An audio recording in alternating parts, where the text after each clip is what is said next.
So earlier this afternoon, once we'd already started the show, we found out a ceasefire deal had been reached between Israel and Hamas. Now, I will point out the original report said a deal had been reached, but Benjamin Netanyahu, the Israeli prime minister, was also quoted as saying that details had not been finalized.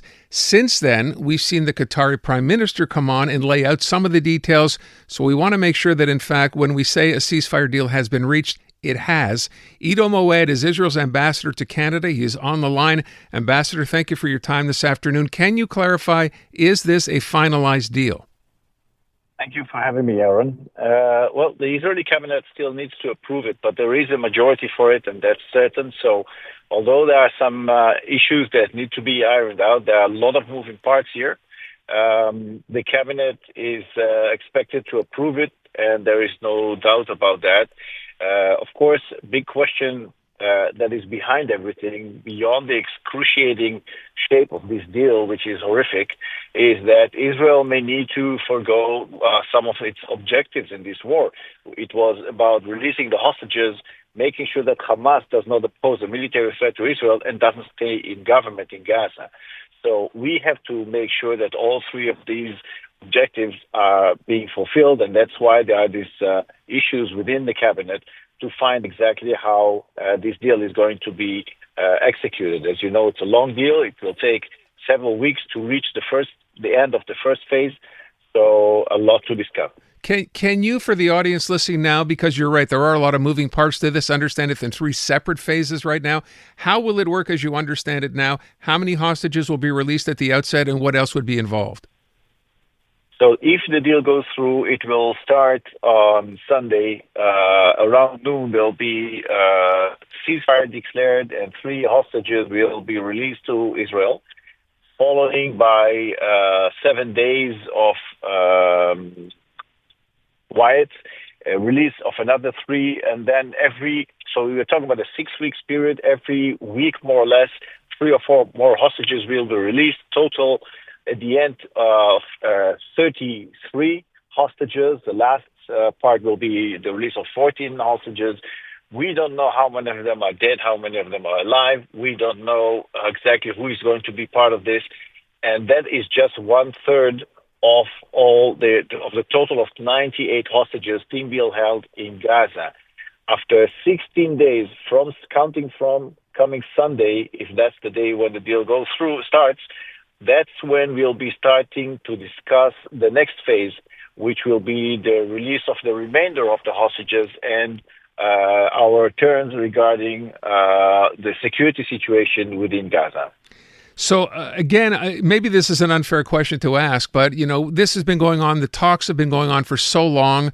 You'd think by the time we finally reached a deal, it would have been something a little bit more streamlined than what you have now. Was this the best concessions you could get from Hamas? We are dealing with a genocidal terrorist organization that is set out to destroy the state of Israel, and that's their goal still.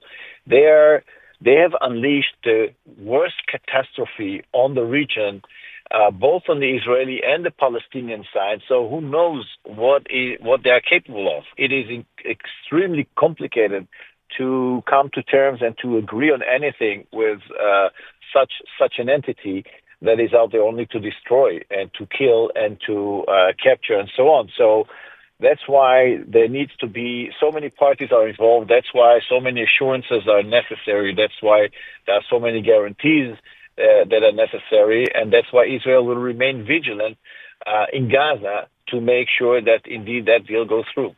With respect to Israel remaining in Gaza, because this has been something that has come up before, in this negotiated ceasefire, what is the timetable for Israel to remove its forces from Gaza, or is that part of this ceasefire?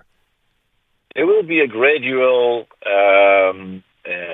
retreat from some parts of Gaza. So we are talking about the crossing to Egypt. There will be no direct Israeli presence there, so that that crossing can be again managed by Egypt. There will be less presence on the line that divides, that actually separates between Gaza Strip and Egypt, and on the perimeter of Gaza there will still be Israeli security presence. But again, we have to see how Hamas behaves, and if everything goes as planned, then with time the withdrawal will be more and more significant. But we can't tell at this point in time how it will end exactly. These still need to be ironed out. Ambassador, as you said at the beginning, the idea that part of the agreement here would see Hamas give up control in the Gaza Strip, does that set a stage for elections for people there to elect a new government? How would it work? Very good question. That's up to the Palestinians to determine. Israel and the international community would very much like to see a democracy arising in Gaza as anywhere else in the Arab world, but we don't see that happening so quickly. So we'll have to see how the international community will first and foremost make sure that there is no military threat emanating from Gaza into Israel. We have to remember that we are dealing with a terrorist organization. That terrorist organization is our negotiating entity. They are not a partner in any way, shape, or form, but they are the ones that are negotiating on the other end. So then again, the question how this will culminate and what kind of a future will we have is really very much up to the international partners that have pressed on Hamas to allow for this deal to happen. The Hamas has been blocking this for months and months and months because they are actually very adamant in creating a situation that more and more Israelis died among the hostages. We know that some of them have not made it. And they are the ones that really want to continue to attack Israel, and that's what they've been doing throughout these last few months. I don't know if our listeners are aware of that, but rockets have been fired from the Gaza Strip into Israel also very recently. So again, with respect to this deal, I would ask, you mentioned, the number of hostages being released is fairly small and eventually will culminate over the course of, I guess, the next 6 weeks with 33 being released. You don't know who those hostages are. What was the negotiation with respect to who they would be? We spoke about the children. There are 2 children there, Kfir and Ariel Bibas. Kfir is almost 2 years old. He's going to celebrate his birthday on the 17th, 2 days from now. And he spent more of his life in as a hostage than anywhere else. These are the 2 children, women, and some of the male that are sick. We don't know, however, if and how many are dead among the hostages that are going to be released. We are very much hoping that the remains of Judy Weinstein, a Canadian Israeli who was also murdered on the 7th of October, will be released among those, so there will be closure for her family. But we don't know very much about the identity of the hostages that are going to be released more than that. I'm not going to read too much into your tone, Ambassador, but I get the sense, you want to celebrate something when you see a story that says a ceasefire deal has been reached, but there are so many, if you want to call them that, hurdles apparently still to overcome. Are you optimistic or not? I'm by nature always an optimist, but we're dealing with a terrorist organization. We're dealing with an Iranian regime that's behind all of this in the Middle East. They are the ones that pushed Hezbollah, Hamas, directed, financed, and helped them to attack Israel, the Houthis, and all the others. So I'm concerned, and we are very vigilant and very concerned about the future, peaceful and stability nature of the Middle East. We will be continuing to work with our partner in the region to try and stabilize and to create new conditions for peace. But we have to be very proactive, very vigilant, and very careful with the way we move forward. I would ask one final question, and you hate to even see this in a situation like this, but I saw a press conference, Joe Biden, the U.S. president, outgoing president, basically, I don't want to say taking I'm not sure what the right word to use here, but, basically saying that thanks to him and his team, and I guess that's Anthony Blinken and others, that's how this deal came about. And at the same time, the Trump incoming administration suggesting it was because of them that this got reached. Is there a clear indication of how this came to pass and why it happened so at the last minute with a new administration being sworn in on Monday? Both administrations have been working extremely hard to make this deal happen. Both of them have understood that this is the moment. So we actually have to take the moment more than anything else. The transition between them most probably has created enough leverage to make sure that Hamas understands that this is their time to give up the hostages and to release them and to lay down their weapons. this could have happened many, many months ago, 15 months ago, and then there would have been no destruction in Gaza, no tragedy, nothing else.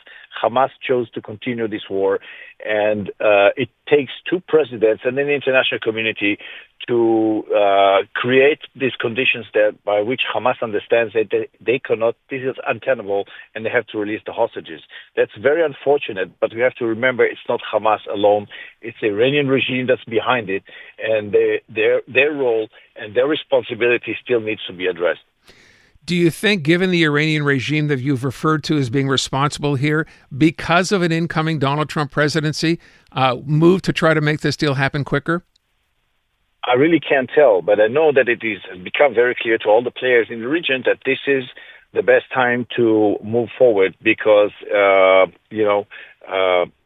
who knows what's going to happen. I think that everybody understood that they have to play their role and make sure that this deal happens. Again, we are just at the beginning point. A lot of moving parts have to fall into place. Yeah. So we have to see that it all comes to fruition as expected and work very hard to make sure that it does. And I think we all hope that that, in fact, happens. Ambassador, thank you so much. Very much appreciate your time this afternoon. Thank you, Aaron. Thank you for having me. Israeli Ambassador Iddo Moed on that ceasefire agreement, arrangement, deal, whatever you want to call it, but as he said, with many, many moving parts before it's fully completed.